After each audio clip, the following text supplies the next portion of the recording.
Bueno, buenos días a todos. Antes que nada, quisiera agradecer al Poder Judicial y su equipo de comunicación por el apoyo que han presentado para este evento, que viene como, digamos, clausura a lo que ha sido el proyecto con el Banco Mundial.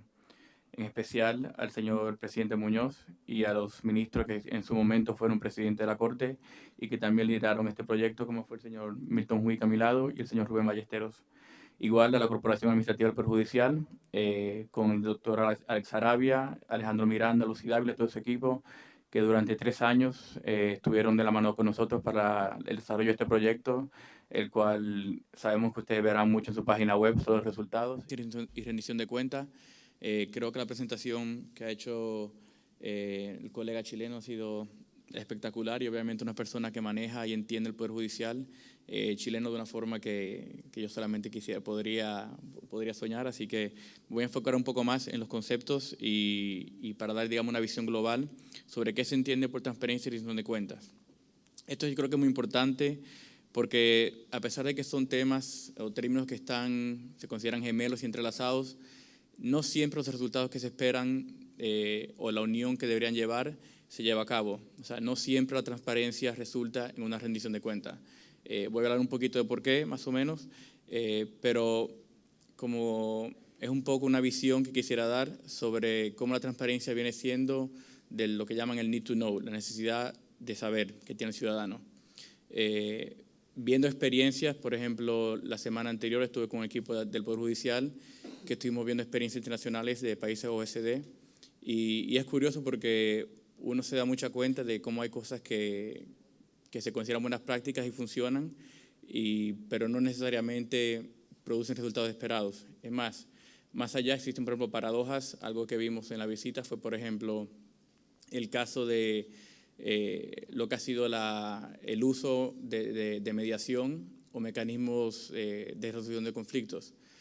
¿Qué pasa? Estos fallos de estos mecanismos de mediación quedan fuera de la Corte. Entonces, en cierta forma, aunque incrementa la satisfacción de las personas con los servicios legales, al mismo tiempo se puede decir que opaca un poco la transparencia porque esos son fallos que no quedan, digamos, en el registro público. También se nota mucho que para el Poder Judicial, como mencionaba el ministro Huica, es muy difícil un poco cambiar a veces la percepción o mejorar, digamos, el acceso con los ciudadanos.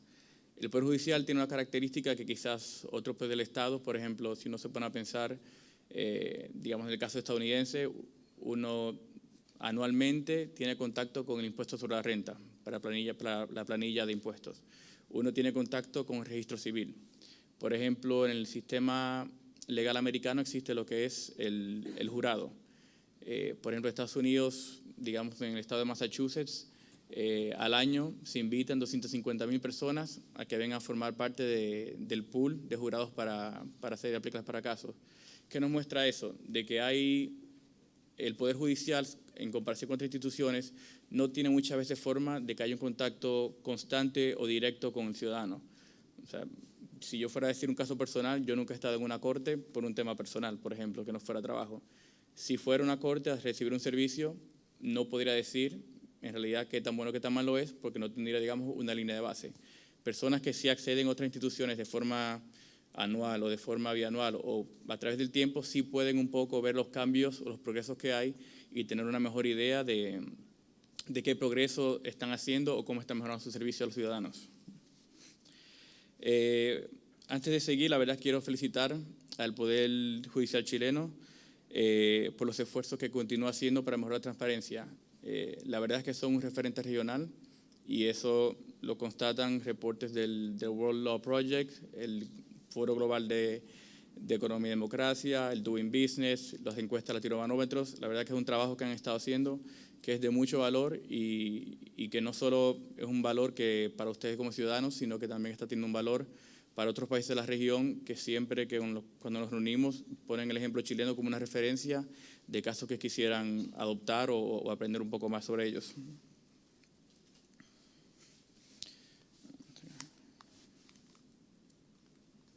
Entonces, un poco comenzando sobre cuáles son los principios generales de transparencia y rendición de cuentas.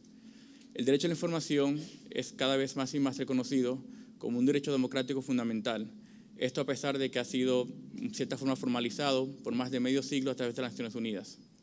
Más de 60 países en todo el mundo han puesto en marcha reformas basadas en el derecho a saber, o el right to know, como se dice, empezando por Suecia en el año 66, Colombia, que fue el primer país latinoamericano en el 88, y México en el 2002, que en su momento, de hecho, por varios años fue considerada como la ley de mayor alcance en acceso a información para países en desarrollo. En el caso chileno, como nos explicó el colega, ya fue en el 2009 que entró, digamos, un poco en vigencia la ley de transparencia. Para los miembros de la sociedad civil de todo el mundo, la incorporación del derecho a saber es una parte fundamental de sus estrategias y de sus tácticas, con la esperanza de que la transparencia ayude a reforzar los esfuerzos que hacen para cambiar el comportamiento de instituciones a las cuales le exigen que rindan cuentas en los ojos del público. En términos generales, los principios gemelos de la transparencia y la rendición de cuentas han sido adoptados por actores políticos y creadores de políticas con gran rapidez, por lo cual es necesario especificar qué es exactamente lo que significan los términos. Y aquí un poco la base de esta presentación de dar una visión global que sea, digamos, transversal, no solo prejudicial, sino a diferentes instituciones, como también puede ser el sector privado. Lo que es transparencia para una persona puede ser otra cosa para otra. Por ejemplo, para lo que una persona es transparencia, para otra persona puede ser una vigilancia. Para lo que una persona puede calificar como rendición de cuentas, para otro puede ser como una persecución. Entonces, estos conceptos de transparencia y rendición de cuentas están estrechamente vinculados y, como decía, por lo regular se asume que la transparencia genera rendición de cuentas. Pero ¿es siempre así? Miremos un poco sobre temas de transparencia. ¿Qué entendemos por transparencia?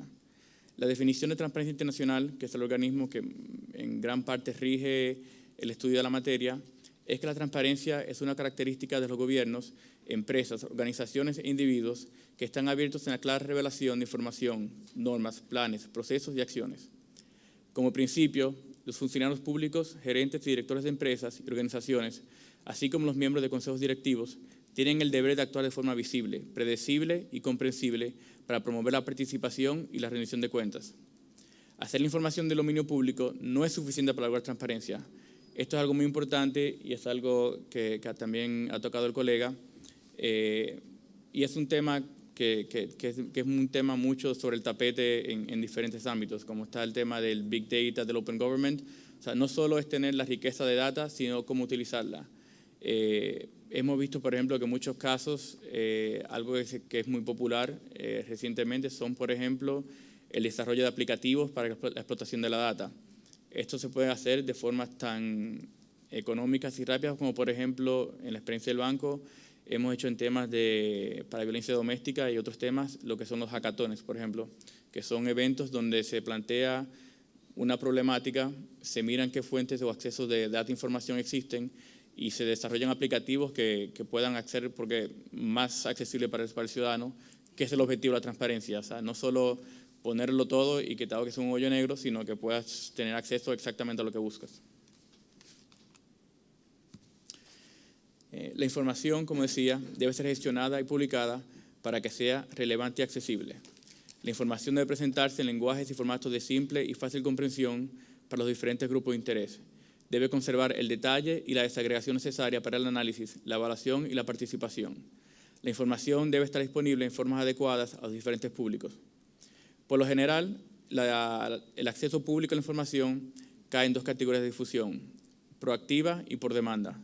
La difusión proactiva es la que, por ejemplo, hemos visto que hace el Poder Judicial a través de su página web, en la cual publican material audiovisual, publican impresos, publican fallos de la Corte, publican, bueno, de hecho, quizás un poco lo que vimos hoy en la mañana es resultado de la transparencia. O sea, publican si hay un evento que se va a tocar el tema, todo queda para el consumo del público.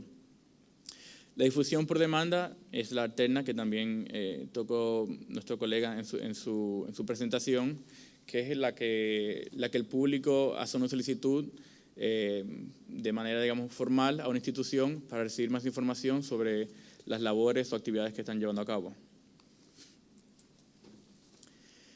La transparencia también se puede dividir en dos formas de canalización. La canalización de información hacia abajo que eso va relacionado a las reformas relacionadas al derecho a saber, que promueven la transparencia hacia abajo, es decir, canalizadas desde el Estado a la sociedad. Por ejemplo, la publicación de presupuestos para gastos, para inversión, la declaración jurada de activos de funcionarios públicos, la publicación de dictámenes sin sentencias. Esto es una forma que una institución hace de manera proactiva y, o sea, de arriba hacia abajo para la información de la ciudadanía. Esta relación también puede ser inversa. Por ejemplo, existe el caso de, por ejemplo, una actividad que ha sido muy común en nuestros países de la región, como son los programas sociales de transferencias monetarias condicionadas. Estos son programas donde, por ejemplo, ya sí hay una... o sea, existe la información hacia arriba porque las familias, digamos, que reciben el dinero tienen que probar que están enviando a los chicos a la escuela, que están buscando empleo, diferentes restricciones que tengan. Entonces también existe una retribución informática tanto de arriba como hacia abajo. Además de ser relevante y accesible, es sumamente importante que la información sea oportuna y precisa. Es decir, que esté disponible con tiempo suficiente para permitir el análisis, la evaluación y el compromiso de las partes interesadas pertinentes. Esto lo vemos, por ejemplo, en muchos casos, algunos países que, digamos, un presupuesto, una ley orgánica de presupuesto, se hace pública, pero se hace pública en un periodo muy poco antes de que quede aprobación. Entonces no da tiempo a que las personas puedan, digamos, un poco revisar la información y dar una opinión al respecto. Entonces no solo que la información se provea, sino que también se provea de una forma con buen tiempo que permita el análisis de ella. También es importante que la información sea lo más transparente posible para que no caiga en lo que sería la transparencia opaca o difusa. Este es un término que utiliza un gran académico sobre la materia, en la cual él dice que la transparencia opaca o difusa consiste en la difusión de información que no revela cómo las instituciones se comportan realmente en la práctica, ya sea en términos de cómo se toman las decisiones o los resultados de sus acciones. El término también se refiere a la información que se divulga solo nominalmente o cuando lo que es revelado resulta ser poco fiable.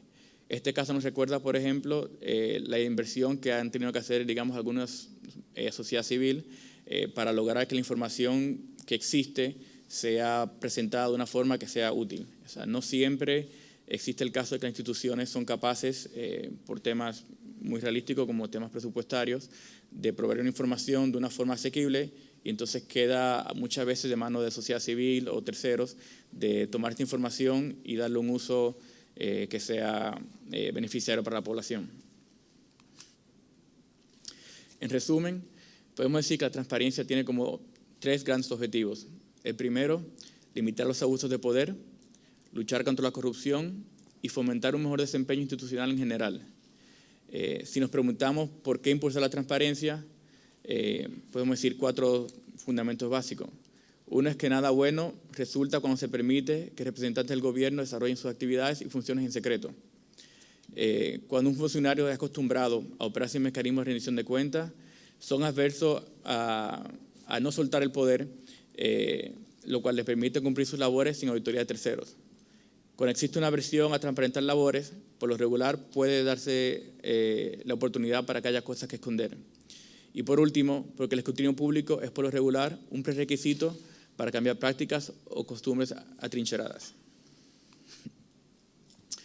Yo creo que esta parte de rendición de cuentas, la exposición que hizo el colega fue muy clara y concisa, así que iré un poquito por arriba, quizás con algunos temas que estoy mirando un poco de forma diferente, pero empecemos, digamos, con la definición también de transparencia y rendición de cuentas de la iniciativa, que dice que la rendición de cuentas busca asegurar que los funcionarios de las organizaciones del sector público, privado y voluntario son responsables de sus actos y que exigen repercusiones cuando no se cumplen los deberes y compromisos.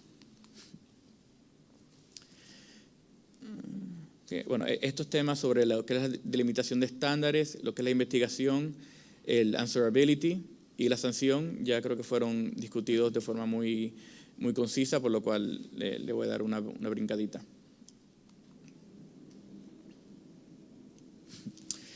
El proceso de rendición de cuentas, expresado de la manera en que estaba anteriormente, puede sonar como un proceso muy formal o como un juicio legal, pero la mayoría de las secuencias de rendición de cuentas no son tan formales y no incluyen todas estas etapas.